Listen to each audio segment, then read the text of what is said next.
Hello friends, welcome to my channel. মই আজি ছাগলী মাংসৰ এটা বইল ৰেচিপি লৈ আহিছোঁ আৰু ৰেচিপিটো যদি চাই ভাল লাগে তেনেহলে কমেন্ট কৰিব আৰু যদি মোৰ চেনেলটোত নতুন হয় তেনেহলে প্লিজ সাবস্ক্ৰাইব কৰি দিব। মাংসখিনি বইল কৰিবলৈ মই এটা কুকাৰত লৈ লৈছোঁ মাংসখিনি। মই কুকাৰত বইল কৰিম আৰু মই ইয়াতে দিম এতিয়া আদা নহৰু পেষ্ট, পিয়াজ কাটি লৈছো, দুটা ডাঙৰ ডাঙৰ পিয়াজ কাটি লৈছিলো, বিলাহী মিডিয়াম সাইজৰ দুটা বিলাহী কাটি লৈছিলো মই আৰু এইকেইটা মিক্স কৰি লম ভালদৰে।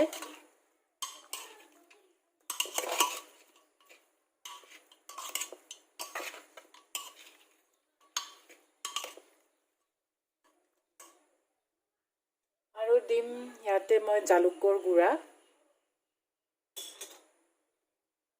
মিট মছলা অকণমান, নিমখ সোৱাদ অনুসৰি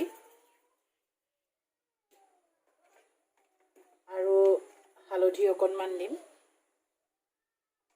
এইখিনি ভালদৰে মিক্স কৰি লম। ছাগলী মাংসৰ বইল খাই বহুত ভাল লাগে, আপোনালোকে এবাৰ খাই চাবচোন। এনেইতো আমি বহুত মছলা চছলা দিয়ে খাওঁ, কেতিয়াবা এনেদৰেও বইল কৰি খালে ভাল লাগে, খাই চাব এদিন। ইয়াতে পাৰিলে এতিয়া আপোনালোকে দিব পাৰিব মিঠাতেল, খালি 1 চামুচ নিদিলেও হয়, মই খালি 1 চামুচ দিছোঁ আৰু মেৰিনেট কৰি লৈছোঁ এইখিনি।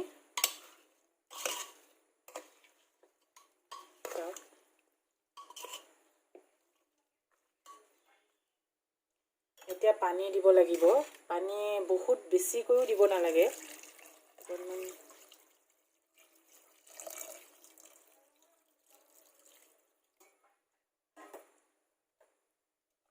মিক্স কৰি লৈছোঁ ভালদৰে।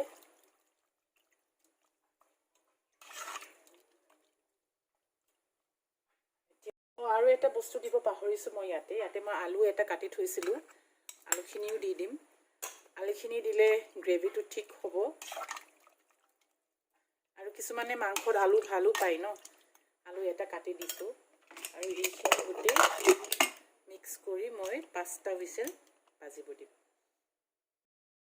5টা হুইচেল বজাৰ পিছত মই গেছটো অফ কৰি কুকাৰৰ ঢাকনিটো গুচাই ল'ম। এনেদৰে হৈছে চাওক, তাতে পানীটো অলপ বেছিকৈ আছে, এইখিনি পানী আৰু মই কমিব দিম, একেবাৰে গ্ৰেভি হ'ব দিম, ঠিক গ্ৰেভি হ'ব দিম।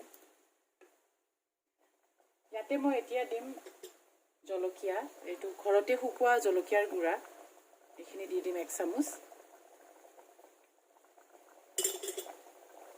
অলপ মিক্স কৰি লৈছোঁ আৰু এইটো মই এতিয়া 10 মিনিটমান এনেদৰে উতলিব দিম।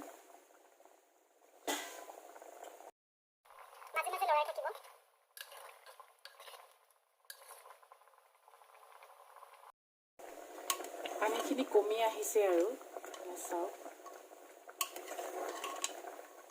আৰু অলপ সময় বইল হ'ব দিম।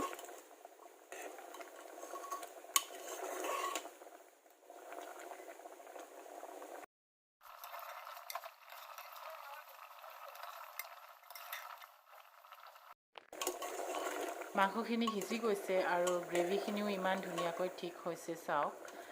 আৰু এনেদৰে আপোনালোকেও বনাই খাই চাবচোন। মোৰ ভিডিঅ'টো যদি আজি ভাল পাইছে তেনেহ'লে মোৰ চেনেলটো লাইক, শ্বেয়াৰ আৰু ছাবস্ক্ৰাইব কৰিব নাপাহৰিব।